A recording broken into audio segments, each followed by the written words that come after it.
ಶಿಕ್ಷಕ ಬಂಧುಗಳೇ, ಈಗ ಅಂತಾರಾಷ್ಟ್ರೀಯ ಯೋಗ ದಿನಾಚರಣೆ 21 ಜೂನ್ 10ನೇ ಅಂತಾರಾಷ್ಟ್ರೀಯ ಯೋಗ ದಿನಾಚರಣೆ ದಿನ ಈಗ ನಾವು ಪ್ರೋಟೋಕಾಲದಲ್ಲಿದ್ದಂತೆ ಎಲ್ಲ ಮಾಹಿತಿಯನ್ನು ಪಡ್ಕೊಳ್ತಾ ಬಂದಿದ್ದೇವೆ. ಇದು ಕೊನೆಯ ಹಂತ, ಅಂದರೆ ಪ್ರಾಣಾಯಾಮಗಳನ್ನು ಅಭ್ಯಾಸ ಮಾಡುವಂಥ ಹಂತ. ಅಂದರೆ ನಿಂತು ಮಾಡುವಂತಹ ಕೆಲವೊಂದು ದೈಹಿಕ ವ್ಯಾಯಾಮಗಳು, ಕುಳಿತು ಮಾಡ್ತಕ್ಕಂಥ ಪ್ರಾರ್ಥನೆ ಆಯಿತು, ಹಾಗೆಯೇ ಕುಳಿತು ಮಾಡ್ತಕ್ಕಂಥ ಆಸನ, ನಿಂತು ಮಾಡುವಂಥ ಆಸನ, ಹೊಟ್ಟೆ ಮೇಲೆ ಮಲಗಿ ಮಾಡುವಂಥ ಆಸನ, ಬೆನ್ನ ಮೇಲೆ ಮಲಗಿ ಮಾಡುವಂಥ ಆಸನ, ಇವೆಲ್ಲಗಳ ಅಭ್ಯಾಸದ ನಂತರದಲ್ಲಿ ನಾವುಗಳು ಈ ರೀತಿ ಇದು ಸುಖಾಸನ, ವಜ್ರಾಸನ, ಪದ್ಮಾಸನ, ಯಾವ ಆಸನ ನಮಗೆ ಸರಳತೆಯನ್ನು ತಂದು ಕೊಡ್ತದೋ ಆ ಒಂದು ಆಸನದಲ್ಲಿ ಕುಳಿತುಕೊಂಡು ನಾವುಗಳು ಪ್ರಾಣಾಯಾಮವನ್ನು ಆ ದಿನ ಅಭ್ಯಾಸವನ್ನು ಮಾಡಬೇಕಾಗ್ತದೆ. ಈಗ ತಾವುಗಳು ಗಮನಿಸ್ತಾ ಹೋಗಬೇಕು. ಪ್ರಾಣಾಯಾಮವನ್ನು ಮಾಡುವಾಗ ಮಕ್ಕಳು ಸಂಪೂರ್ಣವಾಗಿ ಪದ್ಮಾಸನವನ್ನು ಹಾಕ್ಕೊಳ್ಳೋದು ನೋಡ್ತೀವಿ, ಅತಿ ಹೆಚ್ಚು ವಜ್ರಾಸನ ಕೂತ್ಕೊಳ್ಳೋದು ನೋಡ್ತೀವಿ. ಹಿರಿಯರಾದಂಥವ್ರು ಈ ರೀತಿ ತಮ್ಮಗಳಿಗೆ ಅನುಕೂಲವಾದಂತೆ ಈ ಒಂದು ಸುಖಾಸನವನ್ನು ತಾವುಗಳ ಅಭ್ಯಾಸವನ್ನು ಮಾಡಬೇಕು, ಅಥವಾ ಅರ್ಧ ಪದ್ಮಾಸನದ ಸ್ಥಿತಿಯಲ್ಲಿ. ಈಗ ನಾನು ನಿಮಗೆ ಸುಖಾಸನದಲ್ಲಿ ತೋರಿಸ್ತಾ ಇದ್ದೇನೆ. ಮೊದಲನೇದಾಗಿ ಕಪಾಲಭಾತಿಯನ್ನು ನಾವುಗಳು ಅಭ್ಯಾಸವನ್ನು ಮಾಡೋಣ. ಕಪಾಲಭಾತಿನಲ್ಲಿ ನಾವುಗಳು ಎಕ್ಸೆಲ್ ಮಾಡ್ತಾ ಹೋಗ್ತೀವಿ. ಮೊದಲನೇ ಪ್ರಾಣಾಯಾಮವನ್ನು ಗಮನಿಸಿ. ನಮ್ಮ ಒಂದು ಸ್ಟಮಕ್, ಹೊಟ್ಟೆಯ ಭಾಗ ಇನ್ ಆ್ಯಂಡ್ ಔಟ್ ಆಗಬೇಕು. ಅದನ್ನು ನಾವುಗಳು ಎಲ್ಲ ರೀತಿಯಲ್ಲಿ ಕೂಡ ಭಾಳ ಸರಳವಾಗಿ ಅಭ್ಯಾಸ ಮಾಡುವಂತೆ ಗಮನಿಸಬೇಕು. ಎಕ್ಸಲೇಷನ್ ಮಾಡಬೇಕು. ಆಟೋಮೆಟಿಕ್ಲಿ ದೇಹ ಸಂಪೂರ್ಣವಾಗಿ ಈ ಕಪಾಲಭಾತಿನಲ್ಲಿ ದೇಹ ಉಸಿರು ಒಳಗೆ ತೆಗೆದುಕೊಳ್ತಾರೆ. ತಾವುಗಳು ಗಮನಿಸ್ತಾ ಬನ್ನಿ. ಈಗ ಕಪಾಲಭಾತಿ ಪ್ರಾರಂಭ ಮಾಡ್ತಾ ಇದ್ದೇವೆ. ಇನ್ನು ಎಲ್ಲ ಮಕ್ಕಳು ಕೂಡ ಅಭ್ಯಾಸವನ್ನು ಅವತ್ತು ಮಾಡುವಂತೆ ಹೇಳಿ. ಬೆನ್ಮೂಳೆ ನೇರವಾಗಿರ್ತದೆ. ಈಗ ಪ್ರೊಸೆಸ್ಸು ಸ್ಟಾರ್ಟ್ ಆಗ್ತದೆ. ಒಂದು ಸ್ಟ್ರೋಕು, 1 ಸೆಕೆಂಡ್ಗೆ 1 ಸ್ಟ್ರೋಕ್ನಂತೆ ಕಪಾಲಭಾತಿಯನ್ನು ಅಭ್ಯಾಸ ಮಾಡಲಿಕ್ಕೆ ಹೇಳಬೇಕು. ಸ್ಟಾರ್ಟ್.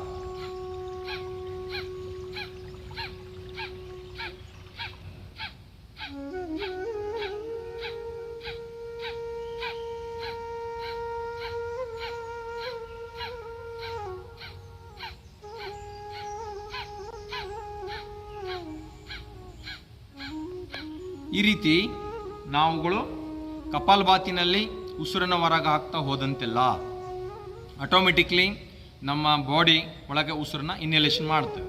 ನಾವು ಎಕ್ಸಲೇಷನ್ ಮಾಡ್ತಾ ಹೋಗ್ತೀವಿ. ಎಕ್ಸಲೇಷನ್, ಉಸಿರು ಹೊರಗೆ ಹಾಕ್ತೀವಿ. ಈ ರೀತಿ ಮಾಡ್ತಾ ಹೋಗೋದ್ರಿಂದ ನಮ್ಮ ಎರಡೂ ಲಂಗ್ಸ್ಗಳು, ಲೆಫ್ಟ್ ಆ್ಯಂಡ್ ರೈಟ್ ಲಂಗ್ಸ್, ಎಡ ಮತ್ತು ಬಲ ಶ್ವಾಸಕೋಶ ಭಾಳ ಉತ್ತಮವಾಗಿರ್ತದೆ. ಇದಕ್ಕೆ ಬಹುಮುಖ್ಯವಾಗಿ ಈ ಕಪಾಲಭಾತಿಯನ್ನು ಅಭ್ಯಾಸ ಮಾಡ್ತಾ ಹೋಗೋದ್ರಿಂದ ನಮ್ಮ ಒಂದು ಮಧ್ಯಪ್ರದೇಶ ಅಂದರೆ ಹೊಟ್ಟೆಯ ಭಾಗ ಕಂಟ್ರೋಲಿಗೆ ಬರುತ್ತೆ, ಬಜ್ಜು ಬರೋದಿಲ್ಲ. ನಿತ್ಯವೂ ಕೂಡ ಕಪಾಲಭಾತಿಯನ್ನು ಅಭ್ಯಾಸ ಮಾಡ್ತಾ ಹೋಗೋದ್ರಿಂದ ನಮ್ಮ ಒಂದು ಈ ಒಂದು ಮಧ್ಯ ಭಾಗದಲ್ಲಿರ್ತಕ್ಕಂಥ ಕೊಬ್ಬಿನಾಂಶ ಯಥೇಚ್ಛವಾಗಿ ಸ್ಟೋರೇಜ್ ಆಗ್ತಕ್ಕಂತಹ ಸ್ಟಮಕ್, ಜಠರಾಗ್ನೆ, ಹೊಟ್ಟೆಯ ಭಾಗದಲ್ಲಿ ಏನು ಹೊಟ್ಟೆಯ ಭಾಗದಲ್ಲಿ ಸೇಕರಣೆಗೊಂಡಂಥ ಕೊಬ್ಬು ನಾವು ಕಪಾಲಭಾತಿ ಮಾಡ್ತಾ ಹೋಗೋದ್ರಿಂದ ಏನಾಗುತ್ತೆ, ಇನ್ ಔಟ್ ನೋಡಿ.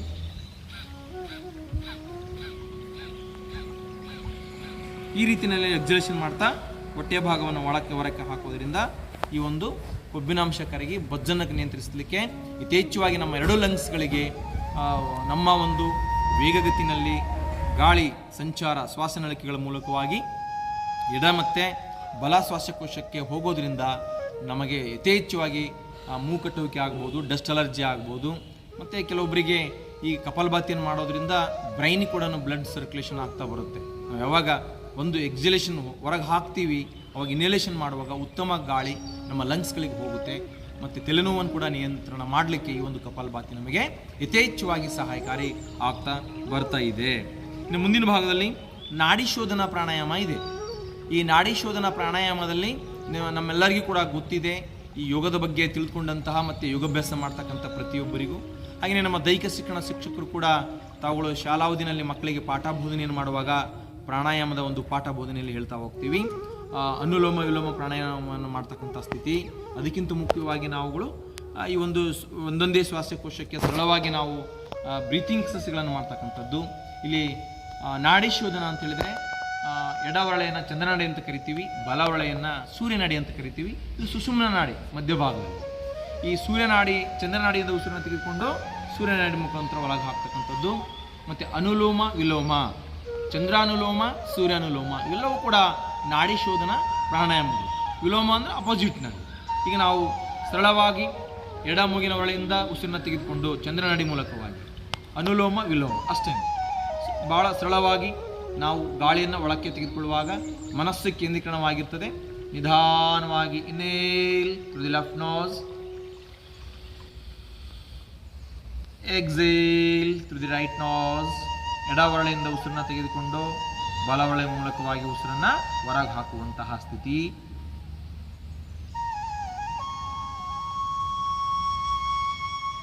ಈ ರೀತಿ ಅನುಲೋಮ ವಿಲೋಮ ಪ್ರಾಣಾಯಾಮವನ್ನ 5 ರೌಂಡ್ಗಳ ಅಭ್ಯಾಸವನ್ನ ಮಾಡಿಸ್ಬೇಕು ಮಕ್ಕಳಿಗೆ. ನಾವು ಕೂಡ ಅಭ್ಯಾಸವನ್ನ ಮಾಡಬೇಕು. ದೀರ್ಘವಾಗಿ ಗಾಳಿಯನ್ನು ಒಳಗೆ ತೆಗೆದುಕೊಳ್ಳೋದ್ರಿಂದ ನಮ್ಮ ಲಂಗ್ಸ್ ಕೆಪಾಸಿಟಿ ಹೆಚ್ಚಾಗ್ತಾ ಬರುತ್ತೆ. ಶುದ್ಧವಾದಂಥ ಗಾಳಿ ಒಳಗೆ ಬರುತ್ತೆ, ಟಾಕ್ಸಿನ್ ಹೊರಗೆ ಹಾಕ್ತಾ ಕಾರ್ಬನ್ ಡೈಆಕ್ಸೈಡು ಹೊರಗೆ ಹೋಗುತ್ತೆ. ಪರಿಶುದ್ಧವಾದಂತಹ ಲಂಗ್ಸ್ ಶ್ವಾಸಕೋಶವನ್ನು ಹೊಂದಕ್ಕೆ ನಮ್ಮ ಮನಸ್ಸು ಮತ್ತು ದೇಹ ಪ್ರಶಾಂತವಾಗಿ ಆಗುತ್ತೆ. ಈ ರೀತಿ ಅನುಲೋಮ ವಿಲೋಮ ಪ್ರಾಣಾಯಾಮ. ಇನ್ನು ಸೂರ್ಯಾನುಲೋಮ ಚಂದ್ರಾನುಲೋಮ. ಫಸ್ಟು ಸೂರ್ಯನಾಡಿಯಿಂದ ಬಲವರಳೆಯಿಂದ ಉಸಿರನ್ನು ತೆಗೆದುಕೊಳ್ತೀವಿ. ಹೀಟು, ಸೂರ್ಯ ಭಾಳ ಶಾಖ ಹೀಟ್ ಆಗುತ್ತೆ, ಶಾಖ. Exhale through the left nose ಅಂತ ಚಂದ್ರನಾಡಿಯಿಂದ ತಂಪು.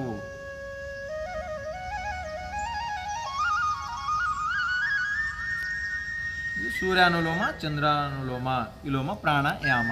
ಎಡಕ್ಕೆ ತೆಗೆದುಕೊಳ್ಳೋದು, ಬಲಕ್ಕೆ ಬಿಡೋದು, ಬಲಕ್ಕೆ ತೆಗೆದುಕೊಂಡು ಎಡಕ್ಕೆ ಬಿಡ್ತಕ್ಕಂಥದ್ದು. ಈ ರೀತಿಯಲ್ಲಿ ನಾವುಗಳು ಎರಡೂ ಒಳ್ಳೆಗಳ ಮೂಲಕವಾಗಿ ಉಸಿರಾಟದ ಕ್ರಿಯೆಯನ್ನು ನಿಧಾನಗತಿಯಲ್ಲಿ ಮಾಡ್ತಾ ಹೋಗುವಂಥ ಸಂದರ್ಭದಲ್ಲಿ ಮನಸ್ಸು ಸಂಪೂರ್ಣವಾಗಿ ಕಾನ್ಸಂಟ್ರೇಟ್ ಆಗಿರಬೇಕು. ಯಾವುದೇ ಚಿಂತನೆಗಳಿರಬಾರ್ದು. ಕೇವಲ ಉಸಿರಾಟದ ಕ್ರಿಯೆ ಕಡೆಗೆ ಮಾತ್ರ ನಮ್ಮ ಮನಸ್ಸನ್ನು ಕೇಂದ್ರೀಕರಿಸಿಕೊಂಡು ಈ ಒಂದು ಪ್ರಾಣಾಯಾಮಗಳನ್ನು ಅಭ್ಯಾಸ ಮಾಡ್ತಾ ಹೋಗಬೇಕು. ಇದು ನಾವುಗಳು ನಾಡಿ ಶೋಧನ ಪ್ರಾಣಾಯಾಮವನ್ನು ಪ್ರೋಟೋಕಾಲದಲ್ಲಿದ್ದಂತೆ ಅಭ್ಯಾಸವನ್ನು ಮಾಡ್ತಾ ಇದ್ದೇವೆ. ಈ ಒಂದು ಪ್ರಾಣಾಯಾಮಗಳನ್ನು ಅಭ್ಯಾಸ ಮಾಡೋದ್ರಿಂದ ನಮ್ಮ ಲಂಗ್ಸ್ ಆರೋಗ್ಯವಾಗಿರ್ತವೆ, ಎರಡು ಶ್ವಾಸಕೋಶಗಳು, ಮತ್ತು ತಲೆನೋವು ಕಡಿಮೆ ಆಗ್ತದೆ, ಮಾನಸಿಕ ಒತ್ತಡ ದೂರ ಆಗ್ತದೆ, ಯಥೇಚ್ಛವಾಗಿ ಆಮ್ಲಜನಕ ಒಳಗಡೆ ಹೋಗೋದ್ರಿಂದ ನಮ್ಮ ದೇಹದಲ್ಲಿರ್ತಕ್ಕಂತಹ ಸೆಲ್ಸ್ಗಳಿಗೆ, ಜೀವಕೋಶಗಳಿಗೆ ಶಕ್ತಿ ಬರ್ತದೆ. ತನ್ಮೂಲಕವಾಗಿ ದೇಹ ಸಂಪೂರ್ಣವಾಗಿ ಚೆನ್ನಾಗಿ ಆರೋಗ್ಯವಾಗಿರ್ತದೆ, ರಕ್ತ ಸಂಚಾರ ಭಾಳ ಚೆನ್ನಾಗಿ ಆಗ್ತದೆ. ಈ ಮೂಲಕ ನಾವುಗಳು ಪ್ರಾಣಾಯಾಮ ಅಭ್ಯಾಸ ಮಾಡೋದ್ರಿಂದ ಪ್ರಾಣ ಪ್ಲಸ್ ಆಯಾಮ, ಈ ರೀತಿ ಶಿಸ್ತುಬದ್ಧವಾದಂತಹ ಉಸಿರಾಟದ ಕ್ರಿಯೆ. ಇಲ್ಲಿ ಪ್ರಾಣಾಯಾಮದಲ್ಲಿ ತಾವುಗಳು ಗಮನಿಸಬೇಕು, ಎಲ್ಲರಿಗೂ ಗೊತ್ತೇ ಇದೆ, ನಾನು ಮತ್ತೊಮ್ಮೆ ನಿಮಗೆ ಹೇಳ್ತಾ ಹೋಗ್ತೀನಿ. ಉಸಿರಾಟದ ಕ್ರಿಯೆಗಳನ್ನು ಪೂರಕ, ಗಾಳಿಯನ್ನು ಸಂಪೂರ್ಣವಾಗಿ ಒಳಗೆ ತೆಗೆದುಕೊಳ್ತಕ್ಕಂಥದ್ದು. ರೇಚಕ, ಸಂಪೂರ್ಣವಾಗಿ ಉಸಿರನ್ನು ಹೊರಗೆ ಹಾಕುವಂತಹ ಸ್ಥಿತಿ. ಅಂತರ್ಕುಂಭಕ, ಎರಡೂ ಮೂಗಿನ ಒಳಗಳ ಮೂಲಕ ಸುದೀರ್ಘವಾಗಿ ಗಾಳಿಯನ್ನು ಒಳಗೆ ತೆಗೆದುಕೊಂಡು ನಮ್ಮ ಒಂದು ಲಂಗ್ಸ್ಗಳಲ್ಲಿ ಒಂದು ಆಮ್ಲಜನಕವನ್ನು ಅಲ್ಲಿ ಒಳಗೆ ಗಾಳಿಯನ್ನು ಹೋಲ್ಡ್ ಮಾಡ್ತಕ್ಕಂಥದ್ದು ಅಂತರ್ಕುಂಭಕದಲ್ಲಿ ಉಸಿರು ಸಂಪೂರ್ಣ ತೆಗೆದುಕೊಂಡು. ಬಹಾರ್ ಕುಂಭಕ, ಸಂಪೂರ್ಣವಾಗಿ ಉಸಿರನ್ನು ಹೊರಗೆ ಹಾಕಬೇಕು.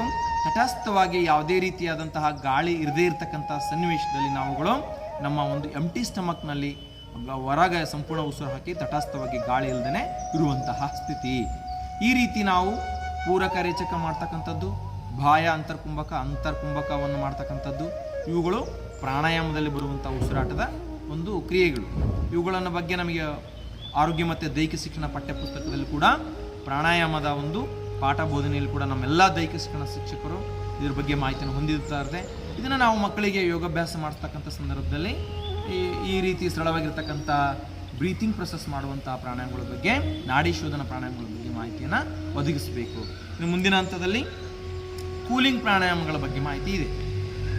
ಈಗ ಕೂಲಿಂಗ್ ಪ್ರಾಣಾಯಾಮ ಅಂತ ಹೇಳಿದ್ರೆ ಶೀತಳಿ, ಶೀತಕಾರಿ, ಸದಂತ 3 ಬರ್ತದೆ. ಅದರಲ್ಲಿ ಪ್ರೋಟೋಕಾಲದಲ್ಲಿ ಅವರು ಶೀತಳಿ ಪ್ರಾಣಾಯಾಮವನ್ನು ಕೊಟ್ಟಿದ್ದಾರೆ. ಆ ಒಂದು ಶೀತಳಿಯನ್ನು ನಾವುಗಳು ಅಭ್ಯಾಸ ಮಾಡೋಣ. ನಮ್ಮ ನಾಲಿಗೆಯನ್ನು ಹೊರ ಚಾಚಬೇಕು. ಈ ನಾಲಿಗೆಯನ್ನು ಹೊರ ಚಾಚಿದಾಗ ಅದನ್ನು ನಾವು ಫೋಲ್ಡ್ ಮಾಡ್ತೀವಿ. ಆ ಫೋಲ್ಡ್ ಮಾಡಿದಂಥ ನಾಲಿಗೆ ಉರಳೆ ಏನಿರ್ತದಲ್ಲ, ಆ ಸಂದಿನಿಂದ ನಿಧಾನವಾಗಿ ಉಸಿರಿನ ಒಳಗಡೆ ನಾವು ತೆಗೆದುಕೊಳ್ತೀವಿ. ಅವಾಗ ಅದು ತಣ್ಣನೆ ದೇಹವನ್ನು ಹೊಂದುತ್ತಕ್ಕಂಥದ್ದನ್ನು ಈ ಗಂಟಲಿನ ಭಾಗ, ಥೈರಾಯ್ಡ್ ಗ್ರಂಥಿ, ಕತ್ತಿನ ಕೆಳಭಾಗ, ಈ ಭಾಗ ಎಲ್ಲ ಕೂಡ ತಣ್ಣಗಾಗ್ತಾ ಬರ್ತದೆ. ಗಮನಿಸಿ ನೋಡಿ, ಶೀತಳಿ ಪ್ರಾಣಾಯಾಮ.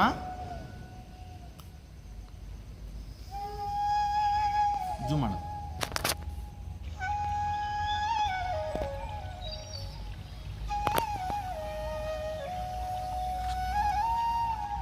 ಮತ್ತೆ ಬಾಯಿ ಮುಚ್ಚಬೇಕು, ಮೂಗಿನ ಉರಳಿಂದ ಉಸಿರನ್ನು ಹೊರಗೆ ಹಾಕಬೇಕು.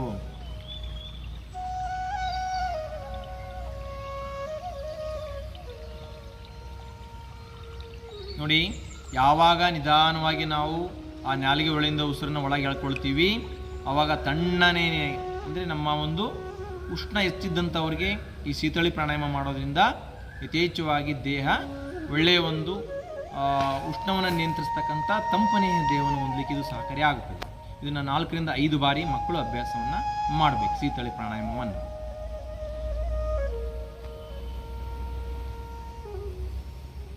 ನಿಧಾನಕ್ಕೆ ಉಸಿರನ್ನು ಒಳಕ್ಕೆ ಇನ್ನೇಲೇಷನ್, ಬಾಯಿ ಮುಚ್ಚಬೇಕು, ಮೂಗಿನ ಬಳಿಯಿಂದ ಉಸಿರನ್ನು ಹೊರಗೆ ಹಾಕಬೇಕು.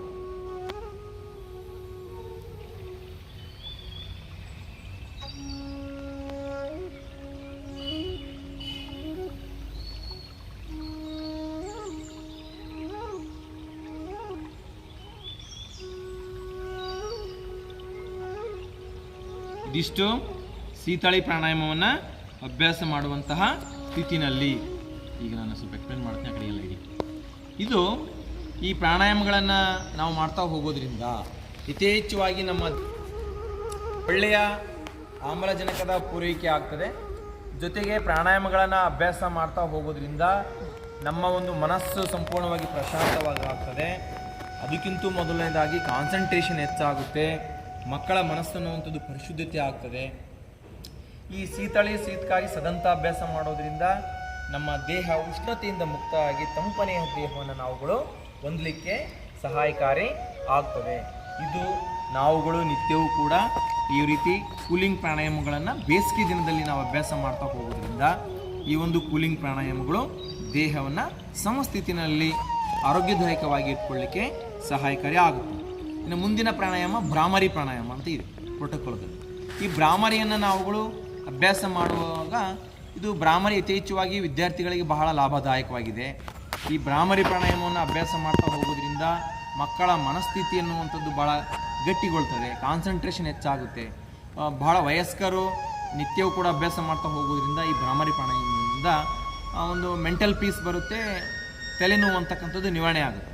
ಇದನ್ನು ಮಕ್ಕಳ ಅಭ್ಯಾಸ ಮಾಡೋದ್ರಿಂದ ಓದುವಂಥ ಏಕಾಗ್ರತೆ ಹೆಚ್ಚುತ್ತೆ ಮತ್ತು ನೆನಪಿನ ಶಕ್ತಿ ಕೂಡ ಹೆಚ್ಚಾಗ್ತಾ ಬರುತ್ತೆ. ಗಮನಿಸ್ತಾ ಹೋಗಿ ಹೇಗೆ ಅಭ್ಯಾಸ ಮಾಡಬೇಕಂತೇಳಿ 2 ಹೆಬ್ಬೆರಳುಗಳನ್ನು ಈ ರೀತಿ ಹಾಕಿರ್ತೇವೆ.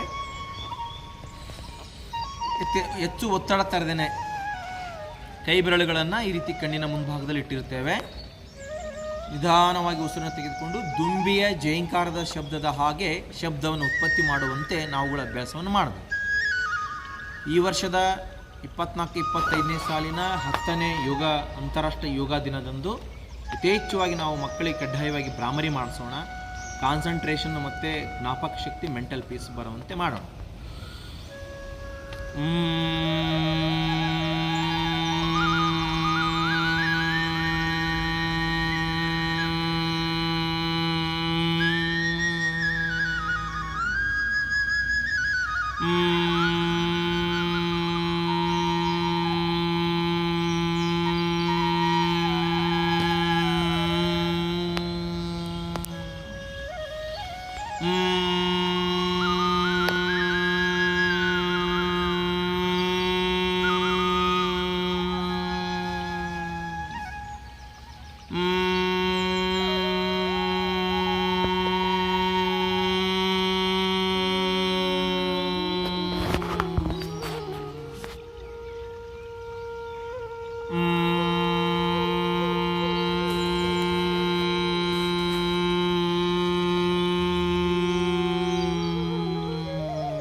ಈ ರೀತಿ 4ರಿಂದ 5 ಬಾರಿ ದುಂಬಿಯ ಜೇಂಕಾರದ ಶಬ್ದದ ಹಾಗಿನ ಒಂದು ನಾದವನ್ನು ಅಭ್ಯಾಸ ಮಾಡ್ತಾ ಭ್ರಾಮರಿ ಪ್ರಾಣಾಯಾಮವನ್ನು ಅಭ್ಯಾಸ ಮಾಡಬೇಕು.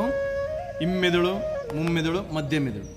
ಈ ಭ್ರಾಮರಿ ಮಾಡ್ತಾ ಹೋಗೋದ್ರಿಂದ ಮುಮ್ಮೆದುಳಿನ ಭಾಗಕ್ಕೆ ಹೆಚ್ಚು ವೈಬ್ರೇಷನ್ ಆಗುತ್ತೆ. ಆ ನ್ಯೂರಾನ್ಸ್ಗಳ ಒಂದು ಒಳ್ಳೆಯ ಒಂದು ಚಲನವಲನದಿಂದ ಏನಾಗುತ್ತೆ, ನಮ್ಮ ಒಂದು ಬ್ರೈನ್ನಲ್ಲಿ ಮನಃಶಾಂತಿ ಬರುತ್ತೆ. ಯಥೇಚ್ಛವಾಗಿ ವಿದ್ಯಾರ್ಥಿಗಳು ಈ ಭ್ರಾಮರಿ ಅಭ್ಯಾಸ ಮಾಡ್ತಾ ಹೋಗೋದ್ರಿಂದ ಮತ್ತು ತತ್ಕ್ಷಣವೇ ಮಾನಸಿಕವಾಗಿ ಹೆಚ್ಚು ಮನಃಶಾಂತಿ ಬರುತ್ತೆ, ಕಾನ್ಸಂಟ್ರೇಷನ್ ಹೆಚ್ಚಾಗುತ್ತೆ. ನೆಗಡಿ ಬಂದಂಥ ಸಂದರ್ಭದಲ್ಲಿ ಭ್ರಾಮರಿ ಅಭ್ಯಾಸ ಮಾಡೋದ್ರಿಂದ ಕಟ್ಟಿದಂತಹ ಮೂಗು ತೆರೆಯುತ್ತೆ. ಈ ರೀತಿ ತನ್ಮೂಲಕವಾಗಿ ದೇಹ ಸಂಪೂರ್ಣವಾಗಿ ಮನಃಶಾಂತಿಯುಕ್ತವಾಗಿ ನಾವುಗಳು ಅಭ್ಯಾಸವನ್ನು ಮುಂದುವರಿಸಲಿಕ್ಕೆ ಇದು ಹೆಚ್ಚು ಸಹಾಯಕಾರಿ ಆಗ್ತಾ ಬರ್ತದೆ.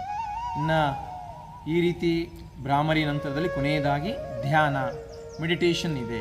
ಸ್ಟಾಪ್, ಕ್ಲೋಸ್ ಮಾಡಿ.